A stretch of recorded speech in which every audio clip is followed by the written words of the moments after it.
হুমকি, কোন পরাশক্তিকে আমরা ভয় পাবো না, ঠিক কিনা?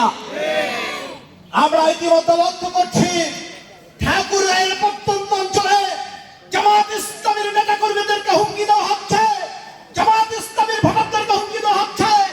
আমরা বিশ্বাস করি 24-এর আন্দোলনে সেই হাসপাতাল ছাত্রছাত্রীরা জীবন দিয়ে তারা বুলেটের সামনে বুক পেতে দিয়ে বলেছিল, বুকের ভিতর অনেক ধর, বুক পেতেছি গুলি কর। আগামী দিনে যদি এরকম কোন বাধা সৃষ্টি করা হয় জামাত ইসলামের ভোটারদেরকে, আগামী দিনে আরেকটা 24 আগস্ট বাংলাদেশে তৈরি হবে ইনশাআল্লাহ। এতটুকু আশাবাদ ব্যক্ত করে আমি আমার কথা শেষ করছি। আল্লাহ হাফেজ। বাংলাদেশ জিন্দাবাদ, বাংলাদেশ জামাত ইসলামী জিন্দাবাদ। সকলকে ধন্যবাদ। আসসালামু আলাইকুম ওয়া রাহমাতুল্লাহ।